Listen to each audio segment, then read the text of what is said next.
The act of betrayal can be very interesting, my friend, because in a way, it's a singular action that determines whether a character will have a downfall or a rise.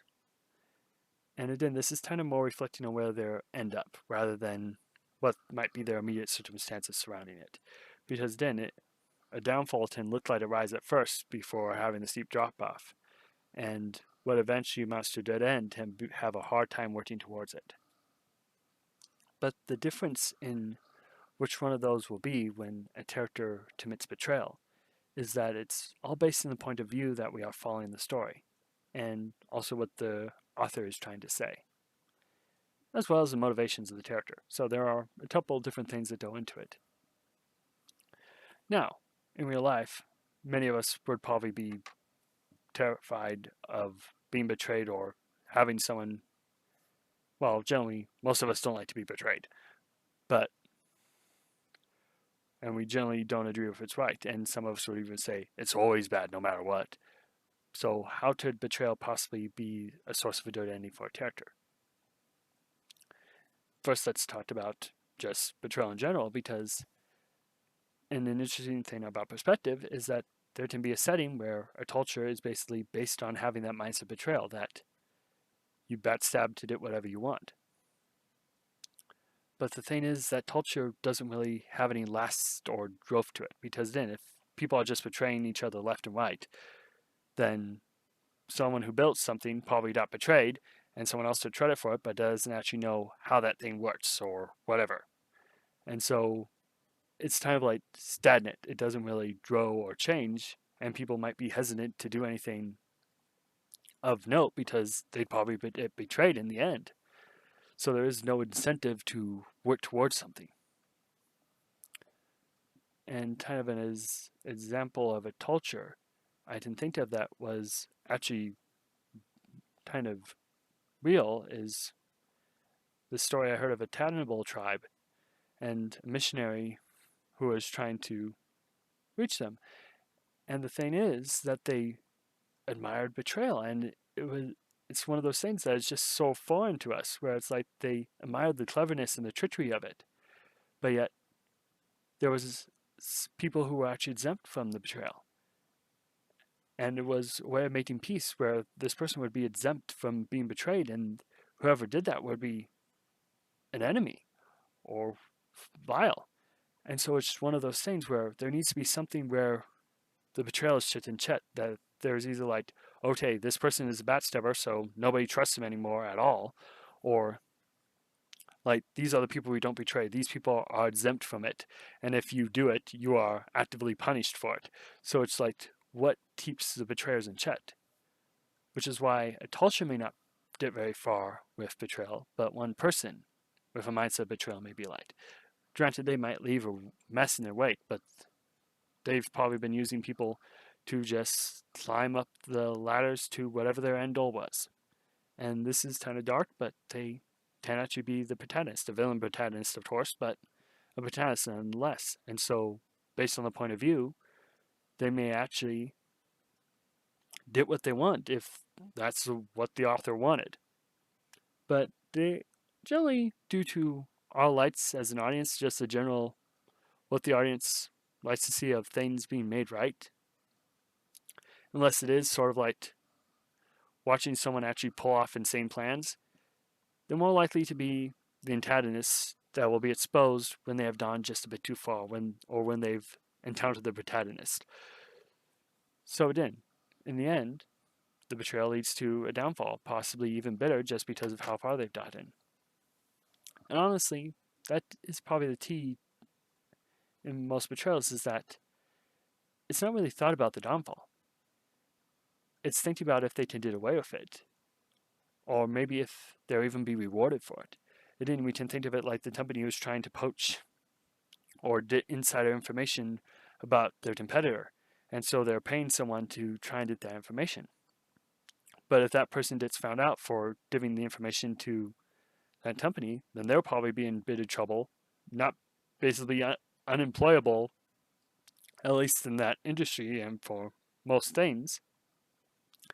They've basically lost their trust, and they can probably be sued.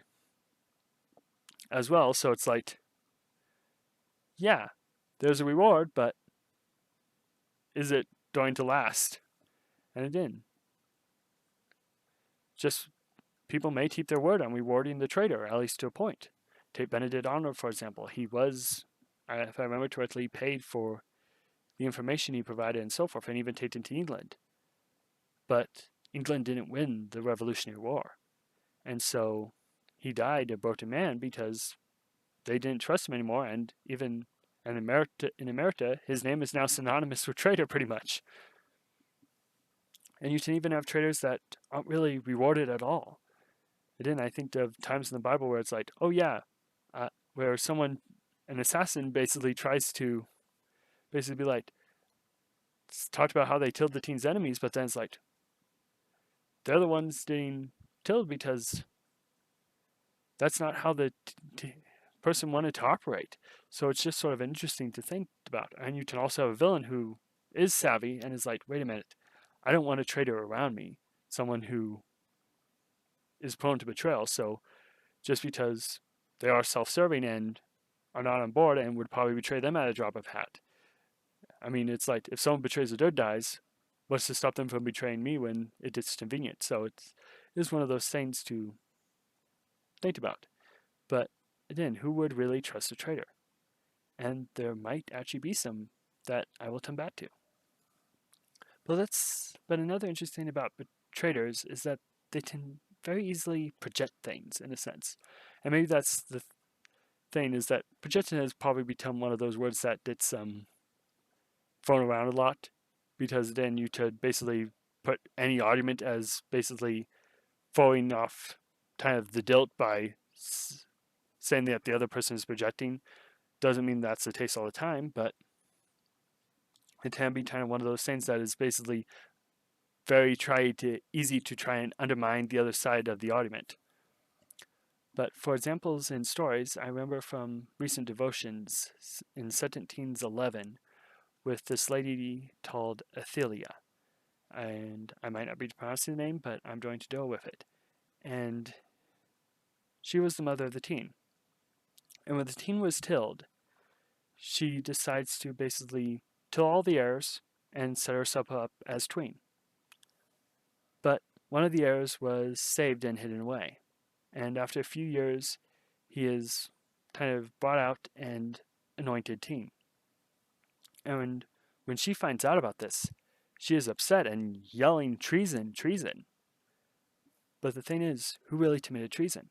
Was it those who set up the king's heir on the throne? Or was it the one who tried to seize the throne for herself by killing the heirs? And for a fictional example, we can think of the Empire in Star Wars.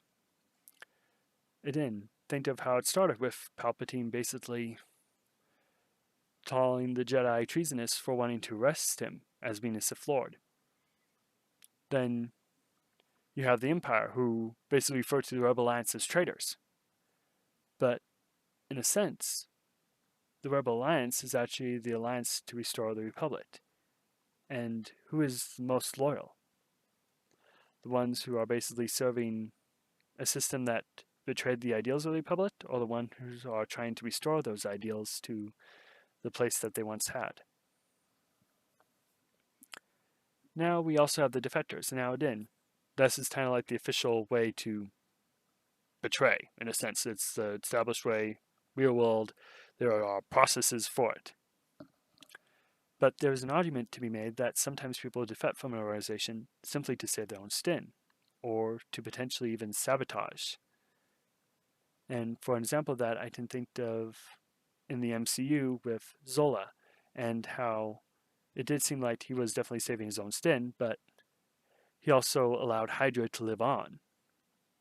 And so it's sort of one of those things where it's like, yeah, someone can say they're defecting, but they may actually be there to cause problems or further their own agenda rather than actually helping the good guys. So it's important to be wary.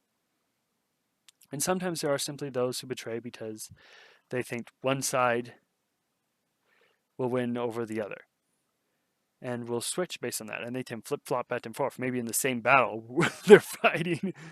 So it can be interesting, and they maybe did a comeuppance for it, or They may did away with it. I wonder if there's a story where it can be where they actually fight for the weakest side because they like the challenge. So that would be kind of interesting, but off topic.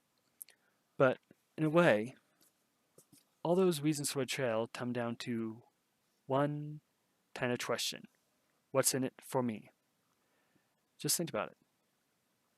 All those reasons is like, what's in it for me? There's some sort of benefit that's in it for someone. And that's the point of view that's being taken. But for the traitors that people might trust, they actually start by asking a different question. What is right? So then think about the difference between these two perspectives. What is in it for me versus what is right? One is all about self. One has a standard that is beyond the self.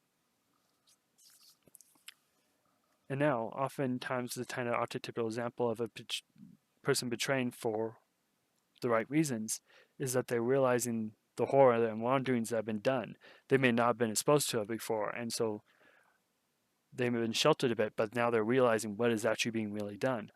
And they're having that thing of, I've been around the bad guys, I've been the bad guy. Or maybe they've just sort of had some sort of awakening that something triggered within them that something is not right and needs to change. Or maybe those ideas have actually been festering for a long time, but due to the way the regime has been structured, no one has actually been able to stand up to it. So sure, people have made moral stances and taken that moral high ground, but they've all been done away with. So what happens when they actually meet the good guys who not only walk the talk they're talking, but also have the strength to live it out? So they are the good guys, or at least they're better than the regime, and they also have the strength to fight against the regime. And kind of the example I'm thinking of right now, since I've been watching Starday recently is Teal'c. And it's just kind of interesting that he had that desire to rebel against the duel for a long time, at least knowing that things were not right. But it wasn't until he met the humans that he was like, hey, I think you can actually do it. Like, you're the first, I believe, to actually do it, even though others have said it many times. But anyway, those are kind of my thoughts on this that I wanted to share. Why not leave yours in the comments below? And if you enjoyed this video, you can like and share it so others may enjoy as well. Anyway, I'm Jonah, and you've been watching Lions Made Media, where we celebrate stories and the lessons of them. Thank you for listening to my musings. Talk to you later, and have a great rest of your day.